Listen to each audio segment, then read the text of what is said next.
O Gojo é um personagem com ego muito elevado, como a gente viu antes. E esse ego alto não é algo necessariamente ruim, mas com o tempo, esse ego se tornou uma arrogância. Tipo, pra ele não existia nada ou ninguém que podia o derrotar. Ele era o honrado. Mas tudo isso mudou quando ele conheceu o Toji, que era um caçador sem energia amaldiçoada, ou seja, não dava pra detectar ele nem com 6 olhos. E nesse momento, ele tinha confiança total no seu olhar. E esse excesso de confiança é algo muito, mas muito perigoso. Porque você fica tanto olhando pra dentro que se esquece de olhar pra fora. Você não reconhece o perigo ou a força na sua frente. Ser confiante é algo muito bom. O problema surge quando você deixa essa confiança sujar a sua visão. O Toji provavelmente deu uma quebrada na confiança do Gojo naquele momento, quando colocou ele pra beirar a morte. Mas talvez por ajuda do roteiro, naquele exato momento o Gojo entendeu como funcionava a energia reversa e assim conseguiu desbloquear as outras técnicas da família. O vermelho e o roxo. O vermelho seria o oposto do azul, enquanto o azul puxa, o vermelho empurra. E o roxo é a junção dos dois.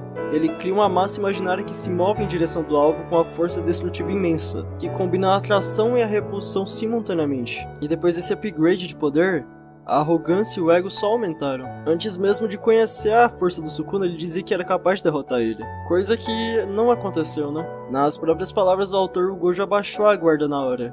Outra informação que o próprio autor também passou foi que o Gojo habitual provavelmente não abaixaria a guarda naquela hora. Talvez ter visto o Kenjaku no corpo do Geto desestabilizou ele até aquele momento. Ele não estava ligando pra muita coisa aquela hora, a não ser pra si mesmo. O ego do tipo, eu sou mais forte, pode ser algo muito bom. Mas o Gojo achou que sozinho poderia derrotar o Sukuna, sabe? Ele se isolou com essa ideia. Por ser o mais forte, ele preferiu lutar sozinho. Ele achou que mais gente ia atrapalhar. E até pode ser verdade, porque o poder dele era muito destrutivo. Mas ele subestimou o Sukuna. Antes da batalha ele teve suas dúvidas. Pela primeira vez ele cogitou a possibilidade de perder. Só que mesmo sabendo de tudo isso, ele não abandonou essa maldita arrogância. E toda essa arrogância acabou cegando ele. Porque no final existe uma linha bem tênue entre as duas coisas. Ele achou que poderia lidar com qualquer coisa, inclusive com uma Horaga sozinho. Além disso, ele não preparou tipo assim nenhuma estratégia de apoio real. Ele podia ter usado algum de seus muitos aliados de forma eficaz, do que simplesmente dizer se eu morrer vai geral pra cima do Sukuna. No fim, o Gojo caiu por acreditar que ser o mais forte já era o suficiente. O Gojo podia ter feito uma barreira, ou até mesmo desviado,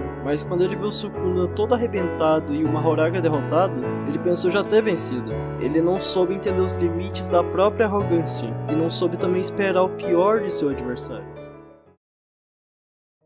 Mano, vamos lá, eu sempre defendi o ego e o egoísmo, mas como eu disse no vídeo do Dom Lorenzo, tudo que é bom tem um lado ruim e vice-versa. E o lado negativo do ego é a arrogância. Claro, a arrogância também tem seu lado positivo, mas diferente do ego do Block que leva os caras a querer evoluir a serem os melhores, a arrogância e o ego do Gojo só servia para ele se auto-afirmar que ele realmente era incrível. Porém, por se achar incrível desde sempre, ele abaixou a guarda em um momento muito importante. O ego te leva muito longe, mas a arrogância pode acabar derrubando tudo de uma hora pra outra. O Gojo era o mais forte, mas a crença absoluta de ser invencível fez ele relaxar justo na hora errada. E olha só no que deu. Às vezes a gente julga algo como ruim, mas o que determina se algo é ruim ou não é a pessoa que tá se deixando ser dominada por aquele sentimento. E nos é mostrado naquela luta do Toji mesmo, o quanto o ego do Gojo era sombrio. Ele tinha prometido proteger a Riku, e o Toji foi lá e tirou a vida dela. Logo depois disso a gente vê o Gojo falando que não sentia raiva nem ódio de ninguém naquele momento.